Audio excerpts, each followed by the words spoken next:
সুচন্দা ভারতী জ্যোতিষ চ্যানেলে স্বাগত সবাইকে। ধনুরাশির জাতক বা জাতিকাদের ক্ষেত্রে অক্টোবর, নভেম্বর, ডিসেম্বর অর্থাৎ 2025-এর অক্টোবর, নভেম্বর, ডিসেম্বর এই 3টি মাস কেমন কাটবে সে বিষয়ে বিস্তারিত আলোচনা করব এই ভিডিওর মাধ্যমে।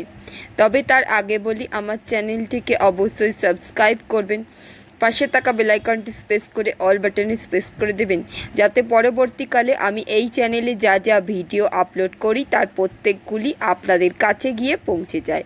এবার আসুন জেনে নিই 2025-এর অক্টোবর, নভেম্বর, ডিসেম্বরে ধনুরাশিদের কেমন যাবে। প্রথমে রাশির অধিপতি গ্রহ অর্থাৎ ধনুরাশির অধিপতি গ্রহ বৃহস্পতি। সেই বৃহস্পতি আপনার ক্ষেত্রে সপ্তমে অবস্থান করবে 19শে অক্টোবর পর্যন্ত। 19শে অক্টোবর থেকে 3রা ডিসেম্বর পর্যন্ত অষ্টমে অবস্থান করবে বৃহস্পতি, আর 19শে অক্টোবরের আগে পর্যন্ত সপ্তমী অবস্থান করবে দেবগুরু বৃহস্পতি। আর এই 19শে অক্টোবর পর্যন্ত দেবগুরু বৃহস্পতি যখন আপনার সপ্তমী অবস্থান করবে, তখন পার্টনারশিপ কোনো রকমের ব্যবসা আপনি শুরু করতে মন চাইবেন, অর্থাৎ কোনো পার্টনারশিপ বা অংশীদারি ব্যবসা শুরু করার ক্ষেত্রে আপনার মন চাইবে এবং ডেলি ইনকাম বৃদ্ধি পাবার জন্য কোনো নতুন চিন্তাভাবনা আপনার মধ্যে আসবে। এরপরে যখন দেবগুরু বৃহস্পতি আপনার অষ্টমে অবস্থান করবে 19শে অক্টোবরের পর থেকে, তখন অষ্টমে অবস্থান করে আপনার দ্বিতীয়, আপনার চতুর্থে এবং দ্বাদশে দৃষ্টি দেবেন দেবগুরু বৃহস্পতি। আর তখন অর্থাৎ 19শে অক্টোবরের পর থেকে আপনার ধন বৃদ্ধি পাবে। এছাড়াও আপনার জ্ঞান বা যদি কোনো রিসার্চের সঙ্গে আপনি যুক্ত থাকেন, সেই ক্ষেত্রে আপনার জ্ঞান যথেষ্ট পরিমাণে বৃদ্ধি পাবে দেবগুরু বৃহস্পতি যখন আপনার অষ্টমে অবস্থান করবে। এছাড়াও জায়গা, জমি, সম্পত্তি সম্পর্কিত সুখ সুবিধে আপনি ভোগ করতে পারবেন এই সময়ে। আপনি যদি নতুন কোনো জায়গা, জমি, সম্পত্তি ক্রয় করতে চান, সেই দিক দিয়ে অবশ্যই সুযোগ সুবিধে আসবে আপনার ক্ষেত্রে 19শে অক্টোবরের পর থেকে।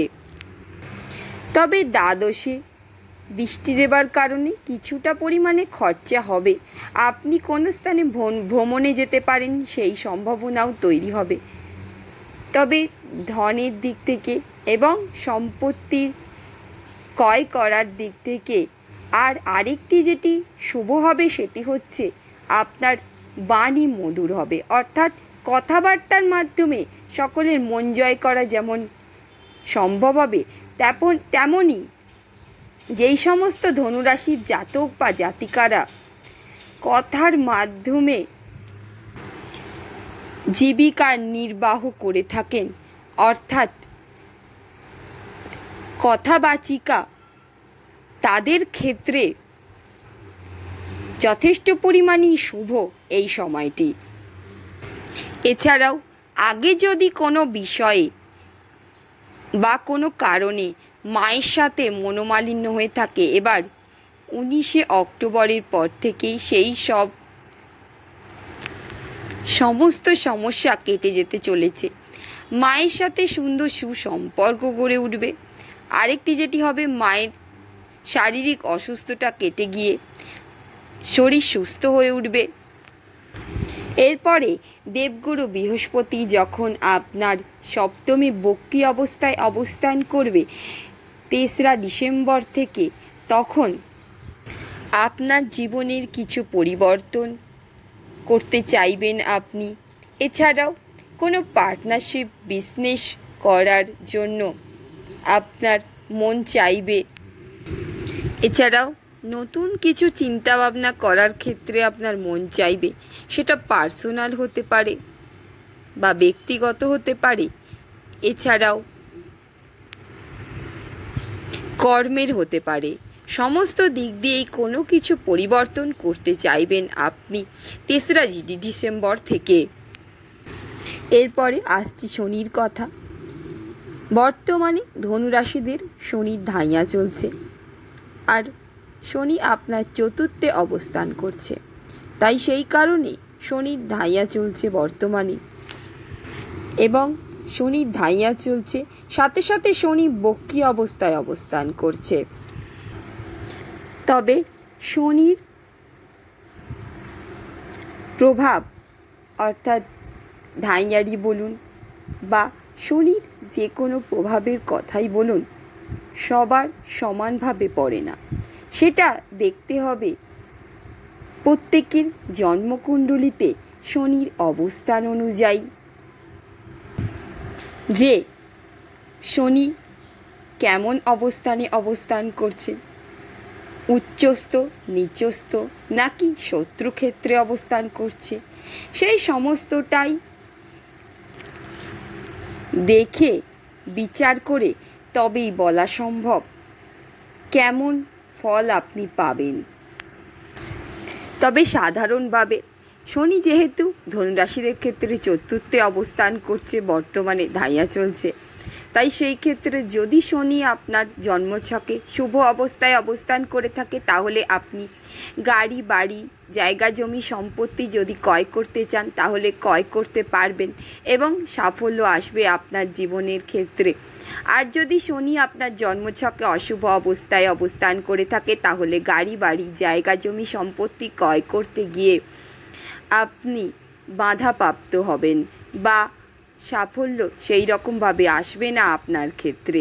অতি সহজে আপনি এই সমস্ত কিছু ক্রয় করতে যেতে পারবেন না।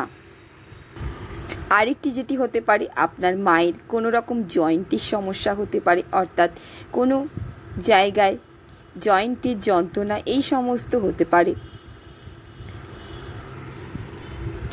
তবে 19শে অক্টোবর থেকে সমস্ত কিছু ঠিক হয়ে যাবে। এই সব সমস্যা থেকে মুক্তি পাওয়া সম্ভব হবে আপনার মায়ের ক্ষেত্রে। এছাড়াও 28শে অক্টোবরের পর থেকে আপনার কর্মক্ষেত্রের পরিবর্তন করতে পারেন আপনি, সেই সমস্ত সম্ভাবনা তৈরি হচ্ছে। আরেকটি যেটি হতে পারে, 28শে অক্টোবর থেকে কোনো স্থানে ভ্রমণ, এই সমস্ত করতে যেতে পারেন আপনি, সেই সুবিধে আপনি পাবেন 28শে নভেম্বরের পর থেকে। এরপরে রাহু কেতুর অবস্থান সম্পর্কে আলোচনা করছি। রাহু আপনার তৃতীয় কুম্ভ রাশিতে নিজ স্থানে, অর্থাৎ রাহু কুম্ভ রাশিতে শুভ অবস্থায় অবস্থান করছে, আর তৃতীয় রাহু শুভ হয়। তাই সেই কারণে রাহু আপনাকে চালাক চতুর বানাবে এবং যে কোনো রকমের ট্রান্সপোর্টের কারবার, যে কোনো রকমের তৈল জাতীয় কিছু জিনিসের কারবারই বলুন বা ব্যবসা, এছাড়াও এজেন্টের যদি ব্যবসা থাকে আপনার, অর্থাৎ এজেন্সি সম্পর্কিত যদি কোনো রকমের ব্যবসা আপনার থেকে থাকে, এছাড়াও ট্রাভেলসের, অর্থাৎ ট্যুর অ্যান্ড ট্রাভেলসের যদি ব্যবসা আপনার থেকে থাকে, তাহলে অবশ্যই আপনার ক্ষেত্রে শুভ এই সমস্ত ব্যবসা। যেহেতু রাহু আপনার তৃতীয় অবস্থান করবে এবং বর্তমানেও করছে, তাই সেই কারণে আপনার মধ্যে শক্তি বৃদ্ধি পাবে, অর্থাৎ আপনার মধ্যে কঠোর পরিশ্রমের মাধ্যমে যে কোনো কার্য সিদ্ধি করার মন আসবে। এরপরে কেতু আপনার নবমে অবস্থান করছে, আর সেই কারণে নবম স্থান থেকে আমরা ধার্মিক যাত্রা বা ধর্ম সম্পর্কে জানতে পারি। আর কেতু যেহেতু এই সম্পর্কিতই গ্রহ, তাই সেই কারণে আধ্যাত্মিক কোনো স্থানে যাত্রা করা বা ধার্মিক কোনো ধর্মস্থানে যাত্রা করা, এই সমস্ত আপনার ক্ষেত্রে শুভ হবে। এরপরে 17 অক্টোবর থেকে 16 নভেম্বর পর্যন্ত যখন রবি নিচস্থ অবস্থায় অবস্থান করবে, সেই 17 অক্টোবর থেকে 16 নভেম্বর পর্যন্ত এই সময়ের মধ্যে কিছুটা পরিমাণে আপনাকে সাবধানে চলতে হবে। অর্থাৎ কোনো স্থানে আপনি অপমানিত হতে পারেন বা আপনার মান মর্যাদা ক্ষুণ্ণ হতে পারে, এই সমস্ত সম্ভাবনা সৃষ্টি হতে পারে। বিশেষ করে যারা সরকারি চাকরি ক্ষেত্রে রয়েছেন, যারা রাজনীতিতে রয়েছেন এবং যারা সমাজের উচ্চ কোনো স্তরে রয়েছেন, তাদের ক্ষেত্রে একটু সকলের সাথে মেলামেশা করার ক্ষেত্রে বুঝে শুনে চলতে হবে। না হলে কোনো কারণে অকারণে আপনার সাথে কোনো সমস্যার সৃষ্টি হতেই পারে, কর্মক্ষেত্রে বা আপনার মান সম্মানের ক্ষেত্রে। এরপরে মঙ্গলের অবস্থান সম্পর্কে আলোচনা করছি। 28 অক্টোবরের পর থেকে আপনার ক্ষেত্রে যারা এমএনসি কোম্পানিতে যুক্ত হতে চান বা বিদেশে কর্মক্ষেত্রের সাথে যুক্ত হতে চান, তাদের ক্ষেত্রে অধিক পরিমাণে শুভ আপনার পক্ষে। ধনুরাশির জাতক বা জাতিকারা অক্টোবর, নভেম্বর, ডিসেম্বর এই 3টি মাস কেমন কাটবে সে বিষয়ে বিস্তারিত আলোচনা করলাম এই ভিডিওর মাধ্যমে। যদি ভিডিওটা ভালো লেগে থাকে তাহলে অবশ্যই চ্যানেলটি সাবস্ক্রাইব করে পাশে থাকা বেল আইকনটি প্রেস করে অল বাটনে প্রেস করে দেবেন, যাতে পরবর্তীকালে আমি এই চ্যানেলে যা যা ভিডিও আপলোড করি তার প্রত্যেকগুলি আপনাদের কাছে গিয়ে পৌঁছে যায়। এছাড়া ভিডিওটা দেখে লাইক ও কমেন্ট করতে অবশ্যই ভুলবেন না। অসংখ্য ধন্যবাদ ভিডিও দেখার জন্য। নমস্কার।